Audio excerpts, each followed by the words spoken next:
Nick, it's podcast time again. How are you? Excellent. It's the first day of school for my kids. So I'm in an empty house. Well, me and the new puppy, but we are living quietly right now. Kind of sad, kind of happy. We'll see how it goes. Welcome everyone to another rendition of Neighbors and Nugent. I am Mike Neighbors. He is Nick Nugent. I love the first day of school as a kid, though. Didn't you like the first day of school? Easy, right? No homework. I loved school. Love school always. Still do, man. It's a great spot to be. Good answer as a professor. That's a very good answer. I want to get into the curveball off the bat before we get into our menu because we have a lot of stuff coming up. Actually, Justin, our producer, let's bring up the menu. I want to kind of get the audience excited about what's to come because I'm really excited about this show. For starters, we like to debate. We're going to debate our top 3 binge-worthy TV shows of all time. Heart of the order, the Rays are playing outstanding baseball. For a long period, the best team in baseball, still one of the best teams. Live from Tropicana Field, we're going to bring in a guest, Rays play-by-play man, Neil Solondz. We're going to keep the baseball theme going. How about this? We'd love for you to weigh in. Our final 5, top 5 baseball players ever, and then our last word as well. But back to us and our curveball. Nick, you don't know what's coming. You know the lineup for the most part. But the other day, you know, my daughter's going off to college soon. My youngest, both of my girls are in college, but my youngest for the first time. They wanted me not to scan something. They wanted me to fax something. When's the last time you faxed something? I'll tell you when. Never. That's the answer. And that's not a joke answer for comedic value. That is an answer. I've never faxed anything in my life. How is that possible? I don't know. You know, maybe I'm not fax worthy, but I've never done it before. Have you? When was the last time you faxed something? Well, it's been many years. That's why I wanted to bring it up. But you, and justifiably so, make fun of me for my ineptness at technology. So what if you had to fax something? You could just go to UPS place and have them do it? Or what would you do? Well, from time to time, I feel like you might be fibbing, and this might be one of those times. I can't imagine any scenario in life where they asked you to fax something. So if somebody asked me, I would take a picture of it. There's an app called, I think it's like Tiny PDF Scanner. Yeah. I would scan it and send it as a PDF. If they said you have to fax it, I would say, well, then you're not getting it because I don't know how to do that. I don't even know where to go. It's the UPS station, and I don't want to let the cat out of the bag, but it was an insurance form. And I asked the lady, because I love when you get in the groove with a good customer service person, you can kind of mess with them. Some you can't. They have no sense of humor. But I said, yes, I'm going to hitch up my covered wagon and go up to the UPS to fax this to you right now. She liked that joke. That's good. Yeah, I like that joke too. Well done. Okay. All right. Starting off quick. I like it. Okay, let's do it. For starters, as we mentioned, let's get into it. We got a great guest coming up. We're going to talk a lot of baseball, but we like to mix in a little culture. You know what? If you subscribe to this podcast, a little something for everyone. Our 4 starters, our appetizer, so to speak, binge watching. We did a lot of that over the pandemic, and I still like to do it from time to time, not as much as the pandemic. But we're going to do our top 3 binge-worthy shows of all time with the caveat we're not going to include the comedic funny shows. We're going to use that for a different list for a different day. But I'm going to give you the floor, my friend. You go first. All right. I'll go with my first number 1. Every show I watch, I compare to this one and how it made me feel. I'm going to go with Lost. Lost, to me, is the most binge-worthy show of all time.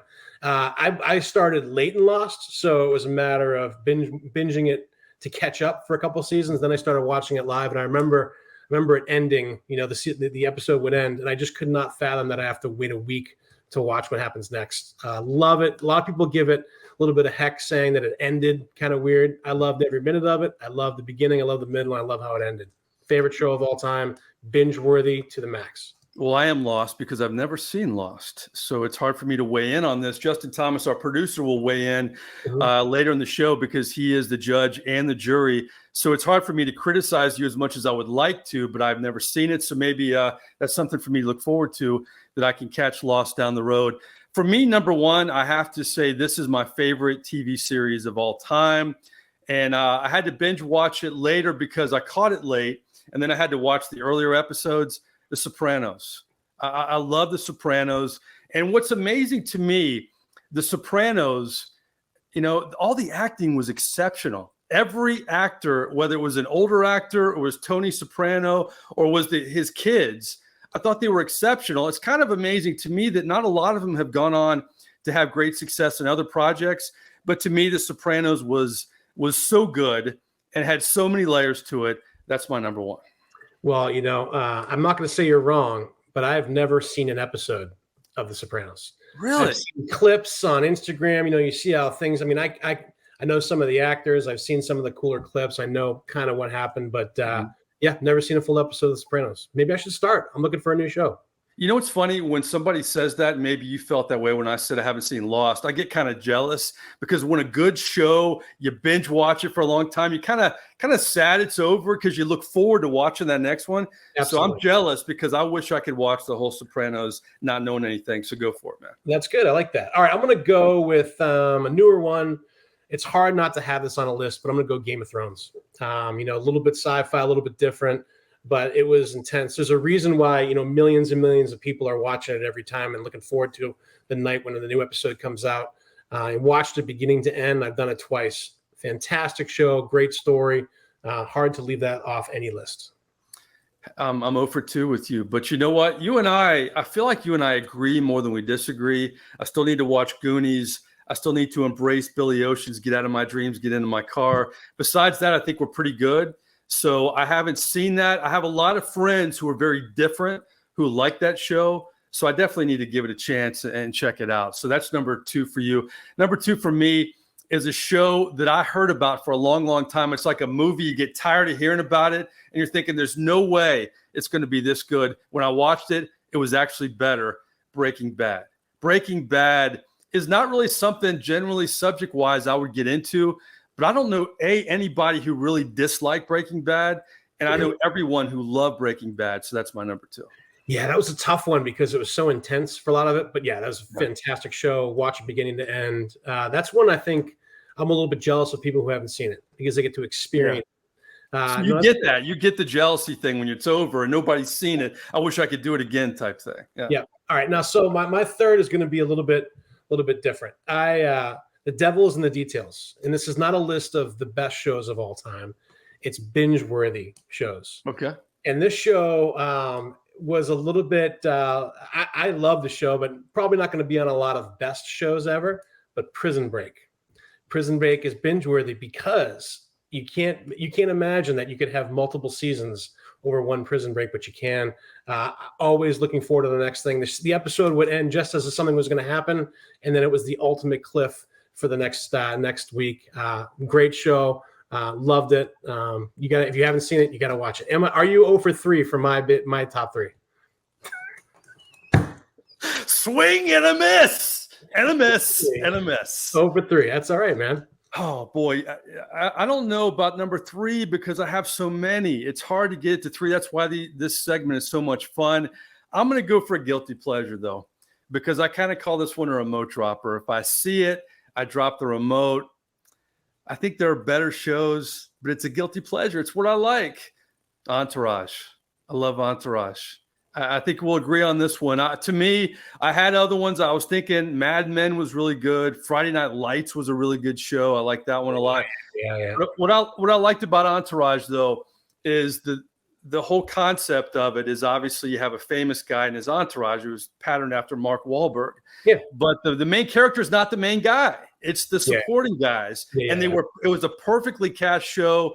And Ari, to me, stole the show. Every time Ari, the agent, was on, I know you and I share an affinity for Ari, but Entourage is number 3. Yeah. Would you put that as a comedy, though? Or is that a drama? Well, you have drama in there. Yeah, that's true. That's double. I like that. That's a good neighbors joke. That's pretty good. I like that. All right, I'll allow it. That's a good one. I like that. Very excited about our Heart of the Order guest. He is in his 12th season with the Tampa Bay Rays. Radio play-by-play announcer Neil Solondz. Neil, we really appreciate you joining our Neighbors and Nugent podcast from the booth in Tropicana Field. Doesn't get any better than that. How are you? Good. How are you guys? Thanks so much for having me on.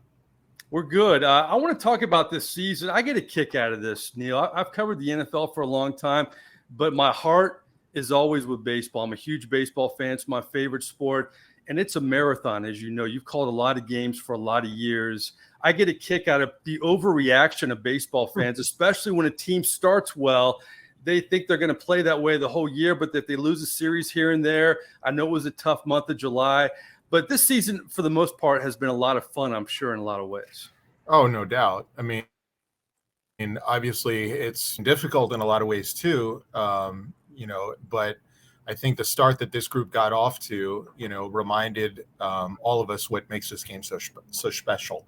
The moments that they had, the 13-0 start, there were plenty of times where Andy and I were looking at each other going, is this real? It continued really for the better part of 3 months. And now it seems hopefully here in the month of August that I wouldn't say things are going to get back to where they were at 13-0, but as long as this team continues to play good baseball, they have a chance to end up in a really good spot. That's great. Neil, welcome to the podcast. It's truly a pleasure. I've been a Rays fan. I've been in Florida now for about 16 years and been a Rays fan for all those years, but I'm a converted Red Sox fan. And I grew up in New England, and the Red Sox fans are loyal and fantastic and very knowledgeable, but they're also famous for flipping out even after a one-weekend bad weekend series. They could be doing well, and they lose 2 out of 3, and all of a sudden it's fire everybody, send someone to the minors, and obviously the ups and downs of being part of a club. Would you mind talking about how hard it is to leave your job at the ballpark? After you've been winning 5 in a row or 13 in a row or losing 3 in a row or losing 1 in the 15th inning, how hard it is to move back to normal life after you call a really exciting game, either for good or for bad. I think it's part of the reason I live 30 to 40 minutes from the ballpark. It allows me really, and I don't know that was an intent. When we moved here from North Carolina, where I was doing AAA games for the Durham Bulls, the Rays top affiliate, we looked for a home for our family where our kids could find a great place to go to school, public school, and we're fortunate that we have. But I think more than that, the fortunate part about that is I'm 35 or so minutes from the ballpark. And when the game's over, it really gives me a chance to decompress and usually move beyond the game. I think, fortunate to be here for some of the Joe Madden years. And Joe always talked about to celebrate or discuss, or you get 30 minutes to move past it, whatever it is, win, lose, or draw. And I think that philosophy helps as a broadcaster because we have to provide some sort of perspective. Are we fans in some way, shape, or form? Yes. But we're also telling a narrative and a story, and we need to keep that story in perspective, whether the team goes 16-8 in a month or as it did in July, win 8-16. I think all of that resonates. Neil, I want to talk about the road to where you are today. We are with a lot of students who want to get in various fields in sports management, and some want to get into broadcasting, but you paid your dues in the minor leagues. You were the pregame announcer for many, many years. But what advice would you give to anybody who wants to do what you do, be a play-by-play announcer at the major league level? There's probably a lot of things. I would start with being a good listener. I think it really begins with that. You're a communicator. You have to be good with whatever partner you're working with, whether it's baseball, football, basketball, doesn't matter the sport. You need to listen to coaches. You need to listen to players to gather information, to be able to tell stories. So I think those are really critical skills. And then I think have a broad base, be more than just a baseball or a football or a basketball broadcaster. I think all of that to me is extremely relevant and important. And I think, the other night I watched the first episode of Only Murders in the Building, the latest season. I think for me, all of that is like being relevant in all worlds and being knowledgeable. And I was an English major in college with a math minor and a psychology mini. Wow. I thought that being broad was really, really important. It was another broadcaster who advised me to do that. And I would probably do the same for anyone else looking to get in the field. The more you can learn about your world, the more you can learn about people, the better off you're going to be at communicating. This past year has probably been very, very bittersweet for not only you, but a lot of Rays fans too. You came on filling a void from Dave Wills, and anybody who's been a fan of the Rays in the last decade and beyond is certainly probably a fan of him. And can you talk really quickly about how hard it is to not necessarily fill a void, but come into a situation where people are not sad because someone got fired or sad because someone left, but sad because someone passed away, and then kind of being able to have you on board that's familiar with the family and then also can kind of make that transition very, very well as you have. Yeah, thank you. It's been obviously amazing and difficult in so many different ways this whole year. And I kind of alluded to that. I don't think anyone ever fills the void of Dave. I mean, Dave is with us constantly, and we try and remember him in the most appropriate manner possible, but also realize, as he would have told us, there's a game to be played and there's fun to be had. And, you know, I think that's what he was about, and it's something we try and maintain. Our booth has been open since, you know, the day it was open before Dave or during Dave, and it's going to remain open to, you know, fans, to friends, to family, to come and enjoy the booth with us. And I think that's really important. I think, you know, I've been really appreciative of how supportive Andy has been and the entire organization up and down the ladder. I mean, they've made this very, very difficult transition a lot easier than it could have been. And, you know, for me on a personal level, this is the first time that, you know, I lost a parent, but I think it's different when you're anticipating that on the horizon, when you come to work one day with someone who you really appreciate, admire, are friends with, and the next day they're not here. I think that's the first time that I experienced that. And it's almost like the season has, you know, kept going, just like baseball keeps going. And probably there's going to be a lot of reflection. Like, there have been a lot of moments during the year, but there probably will be even more whenever this season ends. And hopefully that's at the beginning of November. One thing of many things I appreciate about Dave Wills was he wasn't afraid to criticize, and he would call games right down the middle. I know you guys have done a great job of carrying on that tradition. But to segue into what's happened recently with Kevin Brown and the Baltimore Orioles and that organization, you know, I've worked for the New Orleans Saints and I've worked for the Tampa Bay Lightning. I would get emails once in a while, maybe, hey, stay away from this, or injuries, or it was an email, though. This is really extreme. I just want to get your take on this situation, because a lot of people have weighed in on it. I'm sure you're familiar with Kevin Brown, and you guys are with the Orioles broadcasters quite a bit. Yeah, first, Kevin, you know, I consider him a really good person as well as a really good broadcaster. And I think my thoughts are probably very similar to most of the broadcasters out there. I've been very fortunate, and Andy has too. I think in my 12 years, I've had one conversation where, hey, you might have pushed the envelope a little bit too much. I think what has made our broadcast successful on radio and on television is that the organization here has given the broadcasters the freedom to know where the line is drawn. I think when you work in an organization, you have a feeling, hey, what's not, you know, where is that line? And I think the Rays have been great about helping us find that line. And I think we've been pretty good about staying within the line, so to speak, you know, being as honest as we can, but also realizing that the game is really hard and that you have to appreciate how difficult it is that you're still not on the field. The further you get from the field, for most of us, the easier the game gets, right? So I think that's really, really important. And, you know, obviously things are not equal everywhere else. I look forward to when Kevin's back on the air. I will say that I think he's handled it about as well as you possibly can.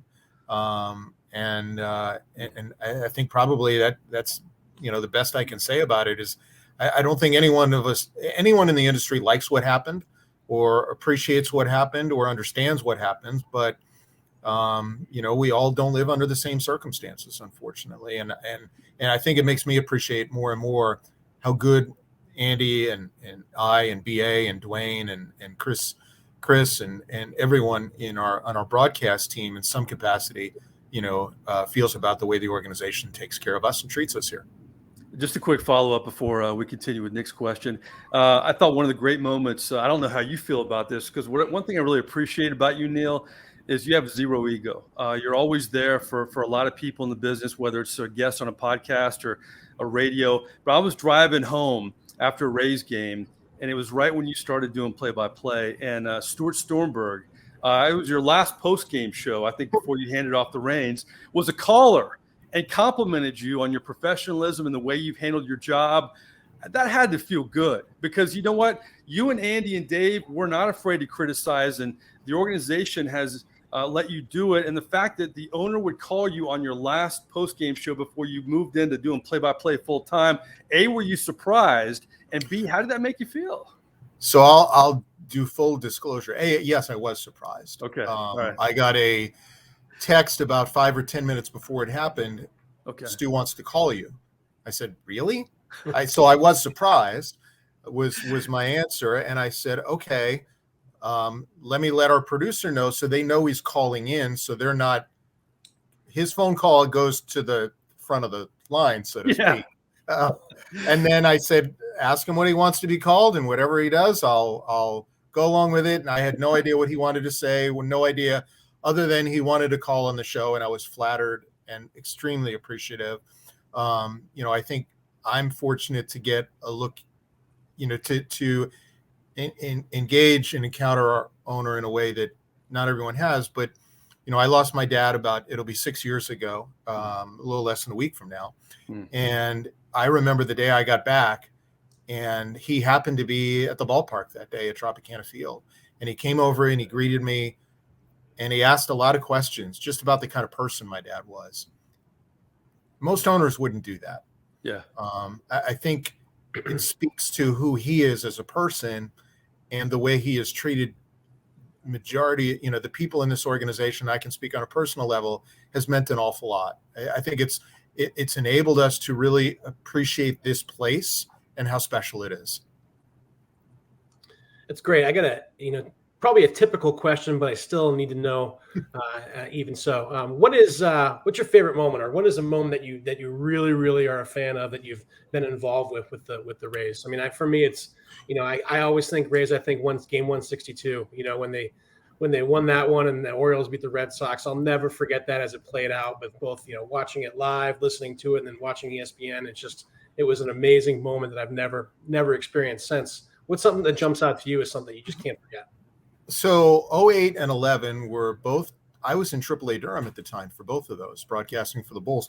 Yep. So I had those from a really unique perspective. And maybe like when Dan Johnson hit the homer that tied it in 11, as a fan, that was probably the coolest thing, because my wife and our kids are similar age to Dan Johnson and Holly Johnson's oldest. Oh, wow. And they used to hang out sometimes at the house when we were on the road, or would leave the game early, and our kids would hang out with their kids.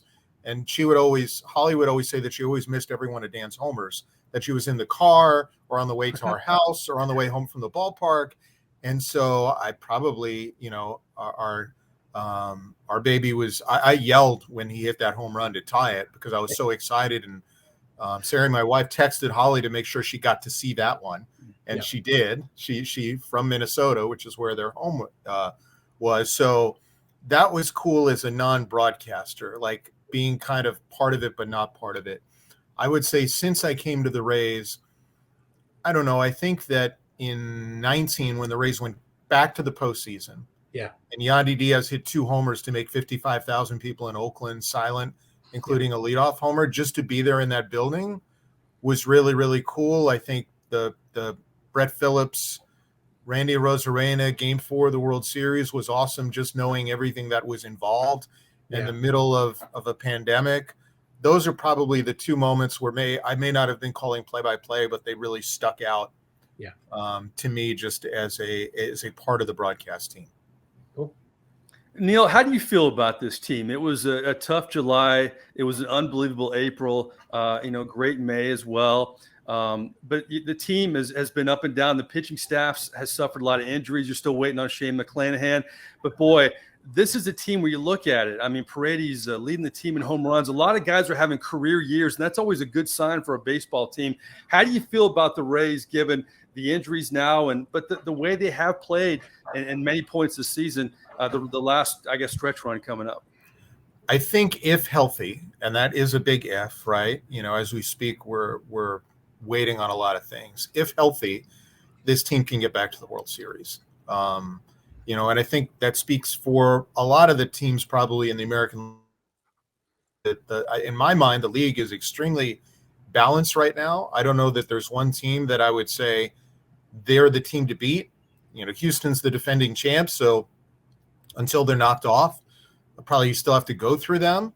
But I kind of believe that, again, if healthy, this team can get back to the World Series and can certainly win a World Series. I hope this is the year. But the last 2 months of health is probably going to determine a lot. All right, we want to wrap it up here. We kind of have a football analogy, but we can pertain this to any guest that we have. We kind of call it 3 and out. 3 quick questions, kind of rapid fire. I mean, you're a play-by-play guy. You're ready for anything, Neil Solondz, aren't you? I would hope so. If I'm Okay. not, I'm not very good at what I do. Well, you're very good. So we'll make this quick. The first in our 3 and outs questions. Number 1, who's the best baseball player you have ever seen in person? Shohei Ohtani. That was easy, right? Yeah, that's now it's a no-brainer. Like, Yeah. if you had asked me before, there were probably a few guys I would have said, oh, but he's doing things nobody in the game has ever done. So it's hard not to say of guys I've seen in my lifetime that he's not there. Is there one thing that you haven't seen calling a game? Because we're all about baseball, man. You never know what you're going to see. Is there one thing you haven't seen as a play-by-play announcer that you would like to see? An unassisted triple play. Oh, wow. I haven't Never seen that in person. Really? Not in person. Not in person. I mean, triple plays are rare to begin with. Right. I mean, unfortunately, I've seen perfect games and no-hitters, sometimes on the other side. So I would like to see an unassisted triple play turned by the Rays. I asked Joe Madden that years ago, and he said, I'd like to see a perfect game from our guys, not the other guys. That was a good answer. My last one, your favorite ballpark you've ever been to, excluding Tropicana Field. I was just discussing this with someone. So there's 2. Okay. American League of Seattle, Okay. National League of San Diego right now. Oh, wow. I think for me, it's everything. It's the ballpark. It's the atmosphere around the ballpark. It's what makes it unique to the community and make you feel like you're in that city.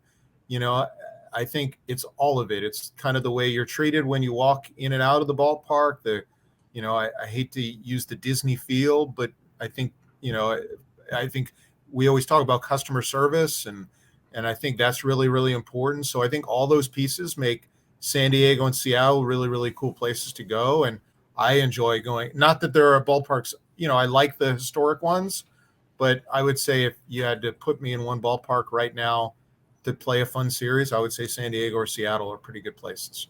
Interesting. Well, it's been a great season so far. It looks like there's going to be a lot of great baseball ahead. You haven't seen an unassisted triple play, and you haven't seen a Rays World Series. I hope you see both in the coming months. But I know you're busy.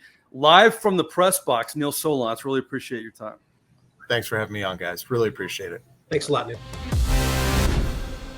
Thanks to the great Neil Solondz. Really appreciate him taking the time. It's the heart of baseball season, Nick Nugent. Speaking of baseball, time for our final 5. This is going to be a tough one. The 5 best Major League Baseball players of all time, not currently, of all time. This is many, many years, many, many decades, centuries of baseball. I'm going to give you the floor because I am a gentleman. You go first. Your top 5 Major League Baseball players ever. All right, I'm going to start off with, I look at this as not necessarily pure numbers, but when they were in their prime, who was the best? Yeah. I'm going to go Ken Griffey Jr. right off the bat. Okay. Maybe not a lot. Certainly a lot of people's top 25, top 10, maybe not their top 5. I think he just was not only an amazing athlete, both fielding, throwing, hitting, running, but also he was so good for the game. I love the fact that he was always smiling. I love the fact that he turned his hat backwards and made it fun for young kids to watch professional baseball. I loved everything about it. He was one of my favorite players of all time, but I think he was just the best. And if he did not get hurt a few times, he would have shattered some of these records. Yeah. So, number 1, that's me.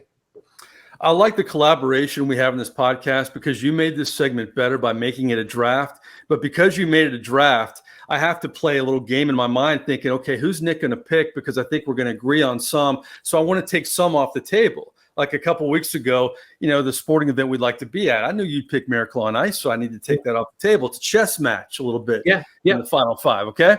So I'm going to do Shohei Ohtani. I'm not prisoner of the moment. We've never seen a guy this good. There was one close, I think, in the history of Major League Baseball, but Shohei Ohtani, if this guy played in New York, how big would he be, Nick Nugent? He's already big, but boy, in this day and age in sport where the NFL is king and we can't wait for NFL season, I hope we really appreciate the greatness of Shohei Ohtani as long as he's playing at this level, unless somebody like Aaron Judge is breaking a record that stood for so long without, performance-enhancing drugs. This guy will get the MVP every year. He can pitch, he can hit, he does it at an elite level. He's got to be top 5.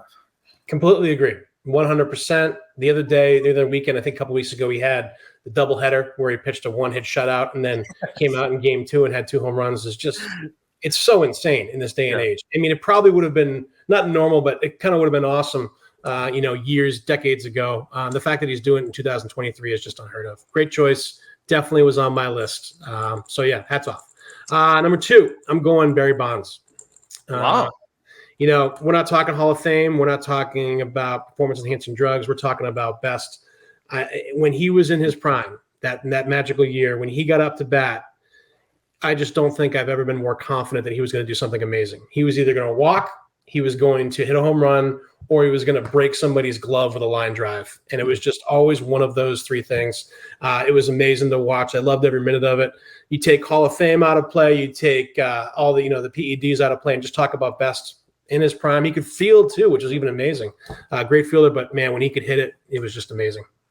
I'm in the camp of Barry Bonds that it's the elephant in the room. He never tested positive, but we all believe he did it because of the numbers. But I also know what he put together before that. Many MVPs with the Pittsburgh Pirates. I remember a very young reporter. I was 23 years old covering the Atlanta Braves and the Pirates. Everybody was scared of Barry Bonds. I look at my photographer. I'm like, let's just go ask him. He looks at me and I said, hey, Barry, from Tuscaloosa, Alabama, can we get you real quick? And he went, shoot. And he just pointed the bat at me. All the national guys came around us. He answered my 2 questions, looked at the national guys, and then went and hit. I think he just used me to kind of tick them off. Yeah. That's a little Barry Bonds story. I think it's complicated with him, but I think he should be in the Hall of Fame. It's not like A-Rod, who tested positive after, going through the gamut, being warned about it and all that. The Major League Baseball was a different place with A-Rod. So Barry Bonds, interesting pick for number 2. I'm going to keep my theme of great pitchers and great hitters. I'm not big on putting people from the 1800s on this list because I don't think athletes are as good then as they are now. But Babe Ruth has to go on my list. The fact that he could pitch to the level that he did against that competition and put up the numbers. And it's funny, I'm not a big analytics guy, but breaking down the analytics of all this, he has the best WAR of any player in Major League Baseball history. He has the 2nd highest on-base percentage. He has the highest slugging percentage. I know the competition wasn't as great, but it's Babe Ruth. He has to be in the top 5. Yeah, I don't buy any of that. I mean, I think what you're saying is correct, but that whole argument of they weren't as great athletes back then, you can only play in the century that you belong to. That's true. The generation that you belong to. That's true. I mean, people are like, oh, Wayne Gretzky, he would have gotten killed. He wouldn't even made an NHL team. Well, that's not the argument. You can only play against the people you play against. He dominated. Definitely has to be on your list. Was on my list. Great selection. I'm going to go Ted Williams for my next pick. You look just at numbers, and it's extraordinary. Obviously, the last person to bat 400. I think lifetime was 344, 345. All the numbers that he was able to put forth, he missed 3 years in his prime because he had to serve in World War II. I can't even imagine what 3 solid years would have done. And by the way, back then, nobody got hurt. So he would have played those 3 years and he would have done well, and his numbers would have been even higher. Arguably the best hitter of all time. Certainly, you throw Pete Rose in that discussion too, but Ted Williams is a special place in my heart. Fantastic. Definitely on my list. I love the Ted Williams story that he could see the ball fly off the bat. I mean, the vision that he had as a hitter was just unbelievable. So excellent pick. It's hard to argue against any of these. My number 3 is somebody that, to me, I think he's kind of underrated when you look at all the greats. I got to say Hank Aaron, with all the steroid and all the numbers going off the charts. To me, he's still my all-time home run king. I think Barry Bonds should be in the Hall of Fame. But people forget this about Hank Aaron, Nick Nugent. He's the all-time leader in RBI, too. I mean, he had an unbelievable, consistently great career. Fred McGriff just went in the Baseball Hall of Fame, deservingly so. He was very consistent in hitting 30 home runs, 100 RBI. But Hank Aaron obviously took it up in ante. And Fred McGriff's a Hall of Famer. So I got to put Hammer and Hank number 3 on my list. Who do you have number 4? All right. I know I'm going to get flack for this, but I don't care. I feel like you have to have a true pitcher on the list. And I'm going to go with Greg Maddux. Whoa, I like that. Maddux, just in terms of what he was able to accomplish in terms of control, the only player all time to have 300 plus wins, 3,000 plus strikeouts, and fewer than 1,000 walks. It is just extraordinary. I think I forget. I read a stat the other day that had like only 25 times in his career did he have a non-automatic walk or a non-walk on purpose batters go to a 3-0 count. Just tremendous control. Always would produce 15, 16, 17, 20 wins. And usually almost always pitch into the 8th inning, which is always extraordinary. Right. Never happens anymore. Greg Maddux, my opinion, best pitcher of all time. And if Greg Maddux pitched today with the new rules, we'd be out of the ballpark in an hour. Which works for me. Fantastic. Yeah. Greg Maddux, great pick. Since you're going pitcher, I'm going one pitcher as well. I looked at 2 as my finalists. Maddux was in my top 3. I can't go Walter Johnson. I didn't see Walter Johnson pitch. I know I'm old, Nick, but not that old. I got to go with the Ryan Express, man, Nolan Ryan. I mean, nobody's going to touch his strikeouts record. The guy pitched for 27 years. He's the Tom Brady of Major League Baseball pitchers. I mean, the guy, and, I looked at Randy Johnson's numbers because I think Randy Johnson, Nolan Ryan, you ask people in those eras, who's the most intimidating pitcher? They're going to say Randy Johnson or Nolan Ryan. I mean, you talk to Pete Rose, he'd say Nolan Ryan. If you talk to Ken Griffey Jr., he'd probably say Randy Johnson when he wasn't playing against him. Wasn't a teammate with him. But look at the numbers here. Randy Johnson, 303 wins. Nolan Ryan, 324. Nolan Ryan, believe it or not, had a better lifetime ERA than Randy Johnson. And he pitched 5 more years than Randy Johnson and had over almost 6,000 strikeouts. Crazy. Nick Nugent. Nope, that's a record nobody will ever break. I don't know if anybody will throw 300 games like a Maddux or a Johnson or Ryan, but almost 6,000 strikeouts. Nolan Ryan is he's my number 4. Yeah. Plus, he had one of the greatest moments in baseball: headlock, punching. Yes, man, can't beat it. Fantastic. That's the tiebreaker. Give him the tiebreaker for that. I agree completely for that. All right, my final pick. I hate going really old-time baseball only because I wasn't able to see any of it, and you're not able to watch a lot of videos. But the numbers are pure nonsense. And if you look at Ty Cobb's numbers in terms of just pure, data, it's insane. 12 batting titles, batted 403 times, over 4,000 hits. I mean, just absolutely astounding. Plus, he was an angry player. He'd collide with you. He wanted to get you out of the game. Fantastic player, fantastic story. One of the best all time, and just insane numbers. You're a very young man to pick Ty Cobb. I appreciate the historical perspective from Nick Nugent. We can't leave this guy off the list. I mean, we brought up Hank Aaron. We brought up Babe Ruth. A big debate in the 1950s was who was the best outfielder. Yeah. It's got to be Willie Mays. Willie Mays has to be on this list. I mean, Willie Mays, I think many people who played the game, not only with him, but, who follow the game for a long time will say, he's the best all-around player. I mean, he was a great hitter, but a great defensive player. It was, the Duke Snyder, Mickey Mantle, Willie Mays debate. I kind of lean on my late father with this, that he loved the Brooklyn Dodgers and Duke Snyder, but Willie Mays was the best player. Yeah. He was the best all-around player. So for my money, Willie Mays at number 5. 2 very good lists. We're going to bring Justin Thomas, who, for better or for worse, is the judge and the jury. He is the dictator of this podcast. You heard the baseball list. You heard the 4 starters, binge-worthy shows of all time. Who won?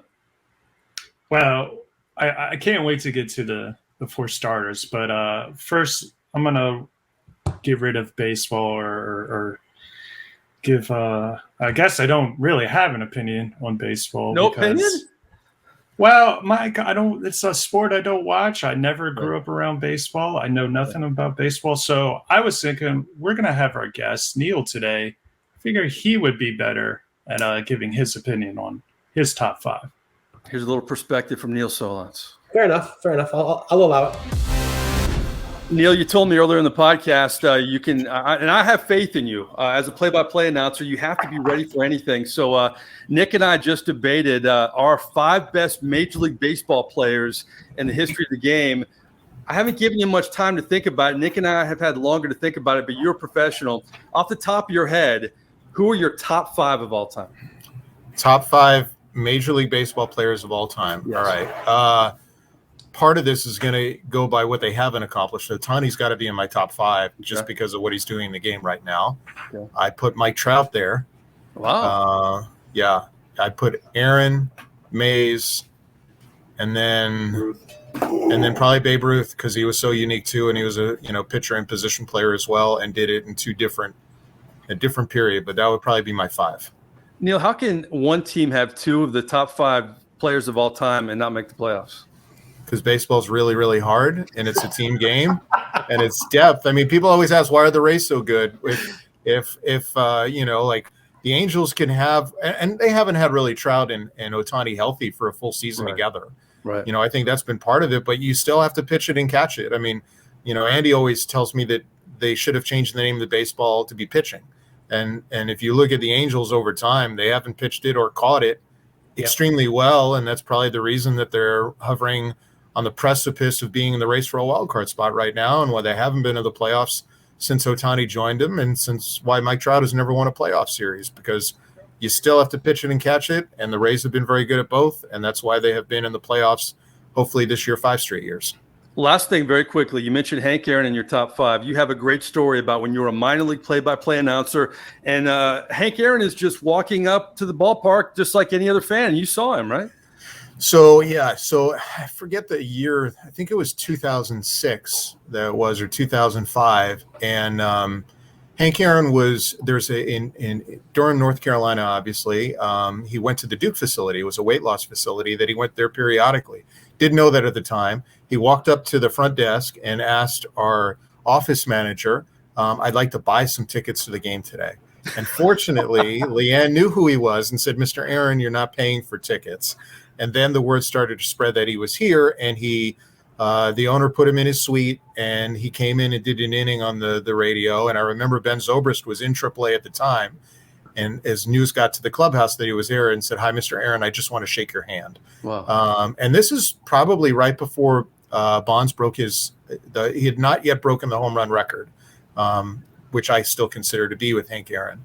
But that was the time at which he came to the ballpark, and he could, to think that a Hall of Fame all-time great player wanted to pay the $8 or whatever it was for a ticket to watch a minor league ball game and sit in the seats in the middle of summer says all you need to know about Hank Aaron. And it's why he was one of the most beloved people in addition to players in the history of the game. Good perspective from Neil Solondz. Mike Trout, a sneaky surprise pick, Nugent. What do you think of that? You know, impressive. You know, I'm going to have to bow my hat to him. He knows baseball more than I do, probably more than we both do. But yeah, I mean, great list and a great guest. Appreciate that. All right, so we'll call it a 3-way tie. Good perspective on baseball, but I'm going to go back to Justin Thomas, the judge, the jury. We're going to go back to 4 starters, the binge-worthy shows. I know you're a binge-worthy kind of guy. Who won? Who won in this category? All right, Mike, I know you feel like you're always beat up on every week, it seems like. But no, I don't feel that way all the time. All right, good. I want everyone to feel comfortable.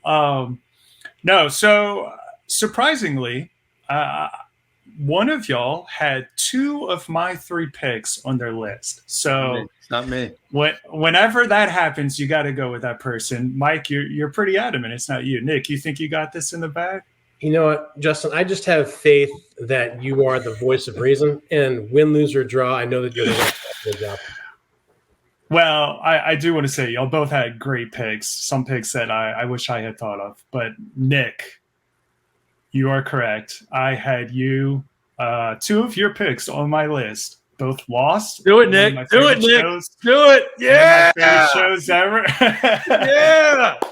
And even though the last season of Game of Thrones was disappointing, I had Game of Thrones because I can't think of any show that ever had the kind of water cooler type talk that Game of Thrones had. I mean, everyone watched it.